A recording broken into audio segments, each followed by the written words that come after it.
Hey guys, welcome back to another video of AKG. भाई साहब, आज जो मैं खबर लेकर के लिए आया हूँ ना तुम लोग के लिए, पूरा बिग बॉस वाला खबर। अगर आंटी वाली जीन्स है तुम्हारे अंदर की, इसके घर में क्या हो रहा है, उसके घर में क्या हो रहा है, मज़ा आएगा भाई। तुम मज़ा लेने वाले हो इस वीडियो के। काफ़ी मसालेदार खबरें हैं और इसीलिए मैं कहता हूँ सब्सक्राइब कर दो। हर सुबह 7:30 बजे डेली मैं आपको, अगर आप फुटबॉल फैन हो तो फुटबॉल की स्टोरीज देता हूँ। कुछ एक्सक्लूसिव भी होती है कभी कभार, और 100 के भी करवाना है भाई के तो यार सब्सक्राइब करना बनता है। बाकी लाइक छोड़ दो यार, तुम लोग लाइक नहीं कर रहे हो, लाइक करना ही छोड़ दिया तुम लोगों ने। 2K likes, come on guys. आज की वीडियो में बिगिन करते हैं वीडियो को बिना किसी देरी के। फुटबॉल की खबर है किसी के साथ। मोहम्मद साला की खबर से। भाई मोहम्मद साला से रिलेटेड खबर तो आपको मालूम ही होगी, हमने अपने चैनल पे लगभग हर 2-3 वीडियो में कवर तो किया ही है। मोहम्मद साला के लिए ऑफर आया था 100 + 50 मिलियन का। 100 मिलियन तुरंत दे देंगे, 50 मिलियन एड ऑन तरीके से देंगे, जो लिवरपूल ने मना कर दिया था। लेकिन अब अगर मैं आज की रिपोर्ट मान लूँ तो सऊदी अरेबिया से एक डेलीगेट आज गए हैं भैया लिवरपूल, और लिवरपूल के सिटी में बैठे हुए हैं in order to discuss this transfer with Liverpool and Mohamed Salah. अब आज जो मैं खबर आपको बता रहा हूँ वो हो सकता है कि हो अल इतिहाद जो है वो 200 मिलियन का जो है वो ट्रांसफ़र देने वाली है लिवरपूल को मोहम्मद साला के लिए। अब जिन लोगों को लग रहा है ट्रांसफ़र विंडो ख़त्म हो गया तो ये कैसे हो रहा है, सऊदी अरेबिया का ट्रांसफ़र विंडो 7 तारीख तक, यानी 3 दिन बचे हुए हैं लिवरपूल को हाँ या फिर ना करने के लिए। तो अब तुम सुनते जाओ ना। मोहम्मद साला 31 ईयर ओल्ड के हो चुके हैं। आने वाले 2-3 साल में इनकी ट्रांसफ़र वैल्यू घटेगी। 200 मिलियन एक वर्ल्ड रिकॉर्ड ट्रांसफ़र फ़ी होगा। The world record transfer fee number 1 is Neymar to PSG 2 million के लिए, और अगर ये 200 मिलियन वाली बात सच निकली तो ये नंबर 2 जो है वो वर्ल्ड रिकॉर्ड हो जाएगा मोहम्मद साला के लिए। For a 31 year old 200 million is a भैया डायमंड की पूल, समझ रहे हो, मतलब समुद्र है पूरे डायमंड का 200 मिलियन। और हमने देखा एक बार लिवरपूल ने बहुत ज़्यादा पैसों जो फिलिपे कटिनो का इन लोग पाए थे, इन लोग क्या कर रहे थे, उससे पूरी टीम एक ऐसी टीम बना ली थी जिससे इन लोग UCL जीत गए थे, है ना, जर्गन क्लॉप के साथ। तुमको पता होगा ये कहानी। तो भाई मैं वही कह रहा हूँ, 200 मिलियन मजाक नहीं होता है। मैं मान रहा हूँ मोहम्मद साला बहुत तुम्हारा इंपॉर्टेंट प्लेयर है, ये वो लंद फंद, लेकिन स्टिल भाई 200 मिलियन अगर मिल जाएगा ना तो मेरे ख्याल से Liverpool should think to sell Mohamed Salah, क्योंकि 31 ईयर ओल्ड हो चुका है। 200 मिलियन से इन लोग बहुत कुछ कर सकते हैं दोस्तों, बहुत कुछ। तो अब देखने वाली बात होगी क्या होगा। बात रही मोहम्मद साला की, तो मैंने जैसे आपको पहले की वीडियोस में भी बताया, मोहम्मद साला ने छोड़ दिया लिवरपूल के ऊपर। अगर लिवरपूल बोलेगी कि तू सऊदी चले जाओ तो ये चला जाएगा, अगर लिवरपूल बोलेगी कि नहीं हम तेरे को रखना चाहते हैं तो ये रुके रहेगा। अब देखने वाली बात होगी क्या करने वाली है लिवरपूल। अगर ये 200 मिलियन का आया तो एक्सेप्ट करेंगे कि नहीं करेंगे। मेरे ख्याल से तो 150 भी एक्सेप्ट कर लेना चाहिए था, लेकिन ठीक है, 200 बहुत बहुत बेहतरीन है भाई मोहम्मद साला के लिए। अगली खबर में आ जाते हैं दोस्तों, और ये है प्योर बिग बॉस की खबर। मैनचेस्टर यूनाइटेड से निकाल करके लेके आया हूँ। लड़ाई झगड़ा है between Jadon Sancho and Erik ten Hag. अब ये कहानी चालू हुई मैनचेस्टर यूनाइटेड वर्सेस आर्सेनल वाले गेम से। जेडन सैंचो जो इनका एक भाई बहुत एक्सपेंसिव ट्रांसफ़र है, एक समय का world record transfer Jadon Sancho भाई, इसको एंटनी के ऊपर कभी जगह मिलते हुए नहीं देखा हमने मैनचेस्टर यूनाइटेड में, ठीक है। मोर ओवर इसको आर्सेनल वर्सेस लिवरपूल वाले गेम में भाई ने, एरिक टेन हैग ने, टीम शीट में ही नहीं रखा। बेंच में तो छोड़ ही दो, टीम शीट में ही नहीं था, रिजर्व्स में भी नहीं था, ही वॉज जस्ट आउट। तो भाई ऑब्वियस बात है मैनचेस्टर यूनाइटेड गेम हार गई। एरिक टेन हैग से पूछा गया आपने जेडन सैंचो को क्यों नहीं रखा।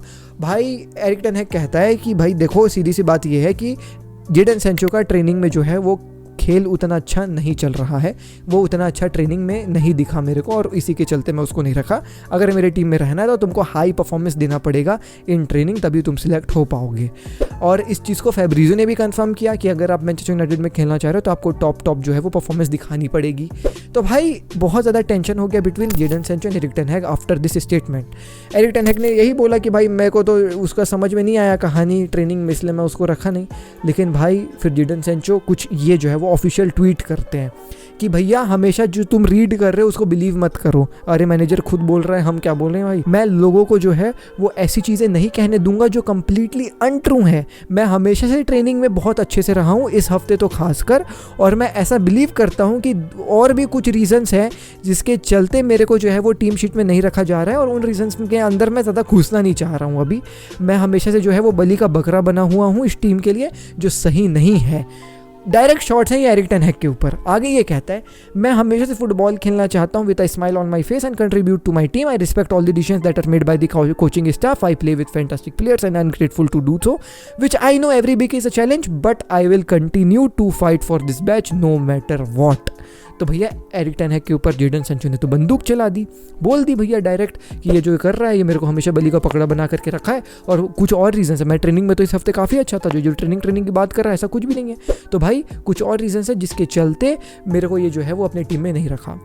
इसके बाद ऐसा खबर निकल करके आने लग गया कि एंटनी को जेडन सैंचो के ऊपर जो है वो भैया प्रिफरेंशियल ट्रीटमेंट मिलता है, क्योंकि एंटनी की परफॉर्मेंस भी तुम देखो उतनी अच्छी नज़र आई नहीं है, और तो भी एंटनी को बार बार स्टार्ट मिल जाता है। इवन अगेंस्ट आर्सेनल एंटनी की परफॉर्मेंस उतनी अच्छी नहीं थी, और उससे पहले वाले मैच में भी एंटनी की परफॉर्मेंस उतनी अच्छी नहीं थी, लेकिन बार बार एंटनी को स्टार्ट मिल जाता है। और जेडन सैंचो को तुम जब खिलाओगे ही नहीं तो उसके अंदर मैच शार्पनेस कैसे आएगा भाई। तो ये जो है वो खबर निकल करके आई। अब एंटनी को प्रेफरेंस इसलिए मिल रहा है because he is an ax का प्लेयर, और एएक्स का ही जो है वो भैया एरिक टेन हैग रहे हैं साथ में, जो है वो इन लोग रह चुके हैं साथ में।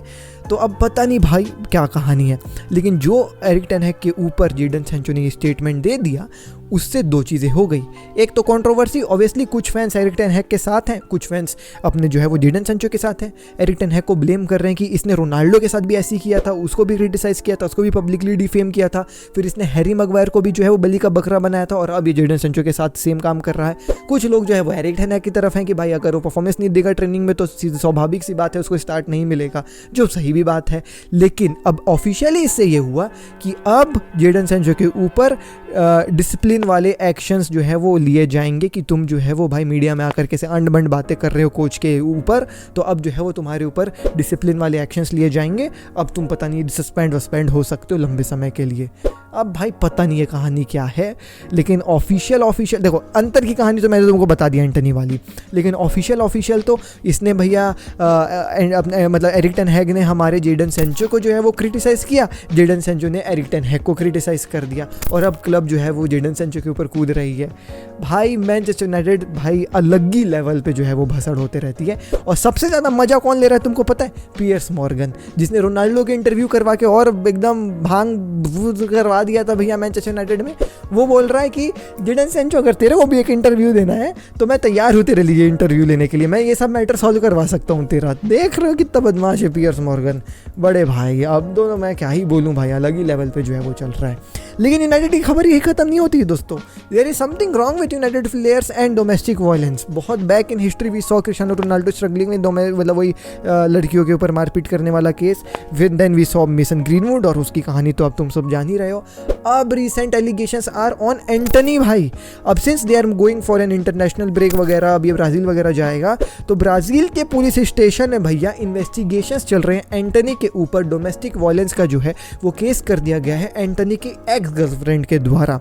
और ना एंटनी की एक्स गर्लफ्रेंड के पास पूरी फ़ोटो, वीडियो, ऑडियो सब चीज़ें हैं जो उसने पुलिस को सबमिट कर दी है। और अभी एट दिस मोमेंट पुलिस जो है वो विटनेसेस से जो है वो भैया पूछताछ वगैरह कर रही है।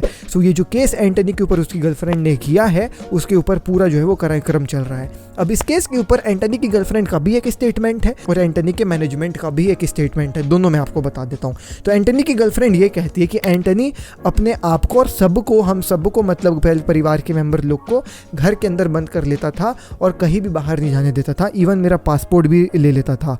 और उसने मेरे उंगलियों को जो है वो इंजर्ड कर दिया था, पूरा जो है मेरी उंगलियां कट गई थी क्योंकि एंटनी सामान वगैरह फेंकने लगता था घर में और मेरा पासपोर्ट छीन लिया था। इसके चलते उसकी मम्मी और उसके स्टेप फादर ने एंटनी को लिविंग रूम में इन्होंने कुछ ऐसे फुटबॉल की पिच टाइप बना करके रखी है, वो फैंस से घिरा हुआ है, तो उसके अंदर एंटनी को लॉक कर दिया। और एंटनी वहाँ से निकलने के लिए बहुत कोशिश कर रहा था और वहाँ से फुटबॉल फेंक रहा था अपनी गर्लफ्रेंड के ऊपर, मोबाइल फेंक रहा था और बोल रहा था कि मैं तेरी भी जान ले लूँगा, अपनी भी जान ले लूँगा, ऐसे ऐसे जो है वो एंटनी कर रहा था। ऐसा उसकी गर्लफ्रेंड ने बोला है, मैं कुछ नहीं बोल रहा हूँ, ठीक है। तो भाई ये सब चीज़ों होने के बाद ऑब्वियसली उसने जो है वो पुलिस का स्टेशन में जाकर के रिपोर्ट कर दी। और अब जो है वो जितने इस केस के विटनेस वगैरह हैं और भी जितने बार उसकी गर्लफ्रेंड के ऊपर इसने डोमेस्टिक वायलेंस करा या मारपीट किया, जितने भी विटनेस हैं, उसके दोस्त यार जो भी, सबसे जो है वो पुलिस पूछताछ कर रही है। एंटनी की जो मैनेजमेंट है वो ये कह रही है कि देखो हम साइलेंट इसलिए हैं क्योंकि अभी जो है वो एक इन्वेस्टिगेशन चल रहा है और बहुत सारे लोगों को उसने विटनेस का नाम लिया था जो उसकी गर्लफ्रेंड थी, उनसे जो है वो पूछताछ वगैरह चल रही है।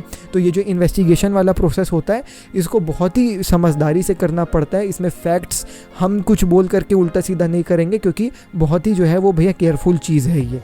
मोर ओवर एंटनी कुछ भी नहीं कहेगा जब तक जस्टिस जो है वो भैया बाहर नहीं आ जाती, जस्टिस मिल नहीं जाती अबाउट दिस केस, क्योंकि जो है वो ये केस के लिए फेवरेबल नहीं रहेगा। मोर ओवर उसने ये भी कहा था कि जो उसकी गर्लफ्रेंड है वो बहुत बदमाश है, वो मीडिया में आकर के हमेशा तब जो है वो स्टेटमेंट देती जब उसको पता है कि वो एंटनी को हर्ट कर सकती है। जब उसका प्रेजेंटेशन हो रहा था और जब अभी मतलब ब्राज़ील की तरफ से जो है वो इंटरनेशनल ब्रेक हुआ है और उसको कॉल अप वगैरह आया है, तो ये फिर से आकर के अब मीडिया में नाटक कर रही है। तो अब हम लोग कुछ नहीं बोलेंगे, जो भी बोलेंगे जब ये चीज़ें ख़त्म हो जाएंगी, जब इन्वेस्टिगेशंस ख़त्म हो जाएगी तब हम बोलेंगे। सो ऑब्वियसली एंटनी जो है वो अपने आप को नॉर्मल दिखाने की कोशिश कर रहा है कि भाई मैंने ये सब कुछ भी नहीं किया है, और जो उसकी गर्लफ्रेंड है वो ऑब्वियसली ये दिखा रही है कि एंटनी ने ऐसा सब कुछ किया है। अब फोटोज़ वीडियोस और ये जो है वो मीडिया में नहीं आए हैं, होपफुली ना भी आए, नहीं तो इसके साथ भी वही होगा जो मेसन ग्रीनवुड के साथ हुआ। ऑल दो केवल एक ही फोटो आई है जिसमें बैंडेज लगा हुआ उसकी गर्लफ्रेंड की उंगली में, जो अभी आप लोग अपने स्क्रीन में देख रहे हो। लेकिन भाई गजब की कहानी है ये, और अगर भाई कुछ प्रूव हो जाता है खुदा ना खास्ता, तो जो मेसन ग्रीनवुड के साथ हुआ वैसे ही एंटनी के साथ हो सकता है। अब भाई मेसन ग्रीनवुड तो इनके एकेडमी का प्रोडक्ट था भाई, यहाँ पे एंटनी के लिए जो है वो इन्होंने कितना 80 से 100 मिलियन कुछ पे किया है भाई इस बंदे के लिए। अगर ये सस्पेंड हो गया ना किसी भी रीज़न से, तो भाई मैनचेस्टर यूनाइटेड के एल लग जाएंगे और जेडन सैंचो खूब नाचेगा, ऐसे क्या है, मज़ा आ गया। लेकिन स्टिल अब देखो इन्वेस्टिगेशन चल रही है, अब क्या होगा पता नहीं। अब भाई हम लोग आ जाते हैं कमेंट ऑफ द डे से, और पहला कमेंट ले लेता हूँ जो हमारे एक न्यूज़ से भी जो है वो कनेक्ट हो रहा है। हमारे एक भाई जिनका मैं नाम हमेशा नहीं ले पाता हूँ, लेमेंसी कैटाफिल जो भी है भाई, वो कह रहे हैं कि भाई जो है वो ये बार्सिलोना फ़ैन है, वो ये कह रहे हैं कि इवन ऐसा बार्सा फ़ैन ये चाहते हैं कि रामोस जो है वो सेविया में आकर के अपना करियर एंड करे, क्योंकि हर समय पैसा ही सब कुछ जो नहीं होता है, कभी कभी ब्यूटीफुल एंडिंग भी जो है वो ज़रूरत है। और सही बात है कि बहुत सारे लोगों को चांस नहीं मिलता है, जैसे मेसी को चांस नहीं मिला बार्सिलोना में जो है वो एंड करने का अपना career. On the other hand Ronaldo को चांस मिला यूरोप में जो है वो मैनचेस्टर यूनाइटेड के साथ एंड करने के लिए, तो रामोस का एंडिंग अगर सेविया के साथ होता है तो ब्यूटीफुल हो जाएगा। और वो बहुत सारा वैसा पैराग्राफ लिखे हैं, आप लोग देख लो। तो ये बात एकदम सत्य है दोस्तों। मैंने कल की वीडियो में भी आपको बताया था कि रामोस का जो है वो ट्रांसफ़र हो गया है सेविया में, और आज ऑफिशियल भी हो गया है। आप लोग देख लो भैया, वीडियो वगैरह आया था सेविया से रामोस के लिए, तो तुम लोग देख सकते हो जा करके, उनके ट्विटर वगैरह में है। बाकी हाँ, अब रामोस जो है वो भाई ला लीगा में वापस खेलेंगे, और इवन यूसीएल भी वापस खेलेंगे, यूरोप में वापस खेलेंगे। बस मैं इतना ही जो है वो हाथ जोड़ करके विनती करना चाहता हूँ सर्जियो रामोस से कि हमारे प्लेयर पेद्री, गावी, बाल्दे, अराउओ, कुंडे और यमाल को भैया आप ना छोड़ देना, बख्श देना, ठीक है। उनको इंजर्ड मत करना। अंसू फाटी और डेम्बेले तो चले गए हैं, लेकिन इन प्लेयर्स को भैया मत इंजर्ड करना सर्जियो रामोस। और इसी से एक और हमारा लिंक्ड खबर है, कमेंट हमारा मयंक भाई का, कह रहे हैं कि ट्रांसफर विंडो तो ख़त्म है ना, फिर रामोस का ट्रांसफ़र कैसे हुआ? वो फ्री ट्रांसफ़र अवेलेबल था ना दोस्त, फ्री एजेंट था, तो फ्री एजेंट को आप कर सकते हो ऐसे साइन। रही बात भाई साहब यहाँ पे हमारे एक और कमेंट ऑफ द डे की, और हर्षुल भाई का जो है वो 34वां डे चल रहा है, 100 डे 100 कमेंट का। राम भाई सारिया ने आज मेरे कमेंट का जो है वो है 34वां दिन। हर्षुल भाई हमारे अलग ही 100 हार्ट चैलेंज कर रहे हैं। बाकी दोस्तों ऐसे ही आप लोग कमेंट कर दो एल्गोरिदम के लिए, लाइक कर दो, और तो कुछ नहीं मैं मांगता हूँ आप लोगों से। मैं मिलता हूँ आपसे अगली वीडियो में डेली 7:30 बजे सुबह फुटबॉल की खबरें। और हाँ, एक वीडियो बना दूंगा, इंटरनेशनल ब्रेक आ रहा है ना, मैं जान रहा हूँ बहुत ज़्यादा कन्फ्यूजन है कि किसका मैच है, क्या है, बहुत हलचू पोचू हो गया। कोई दिक्कत नहीं, हलचू पोचू को हम साफ कर देंगे, पूरा इंटरनेशनल ब्रेक समझा दूंगा, कोई टेंशन लेने वाली बात नहीं है, हो जाएगा। मिलता हूँ आपसे अगली वीडियो में, टेक केयर, पीस, जय हिंद, वंदे मातरम। डीएनए भरा है खून में, फुटबॉल की नॉलेज दिमाग में, चैनल भरा है जुनून से। फुटबॉल की खबर एक जी के साथ, फुटबॉल की खबर एक जी के साथ, फुटबॉल की खबर एक जी के साथ, फुटबॉल की खबर एक जी के साथ।